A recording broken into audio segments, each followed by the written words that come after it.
wanted to do a quick Q&A and answer a question that is probably the most common thing I am ever asked. Sierra, how do you keep up on all of the technology that's coming out? How do you stay current? And I could give you a list of all of the reading that I do and all the blogs I follow, the magazines I read, but that's not going to be terribly useful because I'll be honest, I spend hours a day doing this so that you don't have to. And the idea being that, distill it all into the useful stuff. But what I can give you is something that I think is a lot more useful, which is how I approach staying current on technology. Now, first you have to understand, and this will probably come as no surprise, technology is basically a hobby of mine. I mean, I've been following technology and immersed in technology since I was 12. So this is fundamentally a part of me. But that also means that the way that I approach it is with that enthusiasm and childlike curiosity that most people have no concept of when it comes to tech. Instead, most people spend a lot of time saying very naughty words when they're talking to their technology, and you know what those words are. And instead of saying things like, I wonder why it did that, or hey, let's go find out what this new thing is, instead of playing with the tech, because that's one of the things that I do. When a lot of friends of mine, people who know me well, laugh at the amount of times that I say, I have this new thing that I'm playing with. I'm playing with this new stand I got for my iPhone. Ooh, I got this new microphone for my iPhone that I'm playing with right now, and it's lots of fun.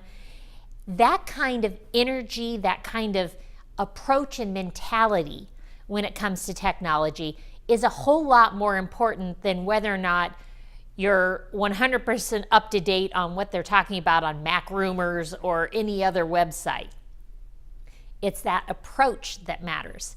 So I suggest when you start thinking about how you approach technology, you start thinking about, am I being happy with it? And one way to do that is to think about your hobbies. Now, I don't care whether your hobbies are scuba diving or knitting or cooking. It doesn't matter. You have something that you love to do in your spare time, and think about how you approach learning new things for that hobby, for that skill. And that's the kind of attitude that you want to bring when you're starting to think about technology. Just flip that switch and start thinking instead about possibility, and start thinking about how things could be better, and understand that, it probably can do what you want it to do. You just have to figure out how.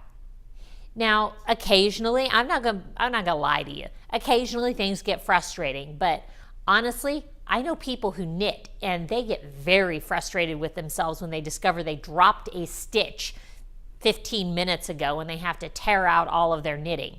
So I'm not saying everything is always going to be puppies and unicorns. It's not. But if you have that open-minded, playful approach when you start looking at technology, you're going to have a lot better success and, frankly, just a lot more joy in what you're doing. And that's ultimately what I want you to have.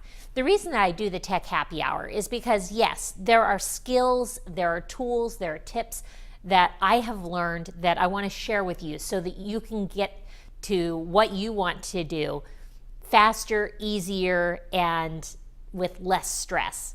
That's always the goal. But you have to help me as well. And part of that is understanding that, there's going to be frustrating times, but if I approach it open-minded, if I approach it playfully, then we're both going to have a whole lot more fun. And frankly, that's what I wish for you, is to enjoy what you're doing and have fun with it. So this week, I really wanted to just answer that question, how do I stay current? I play with it. I play with the ideas. I play with the concepts. I stay excited. I stay curious. And instead of cursing and saying naughty things to my technology, I have been known to say very nice things to my technology instead, because the first person to hear what I'm saying is me, and I'm the one who knows whether I'm in a good frame of mind or a bad one. And I don't want to be in a bad frame of mind because I know that it limits my approaches, and I don't want that.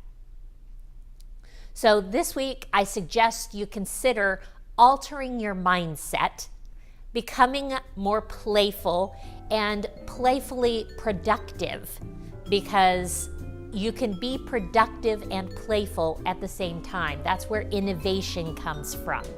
And that's where you learn how to do new things, is through being playfully productive. So until next time, I hope you stay playfully productive in what you're doing. Cheers.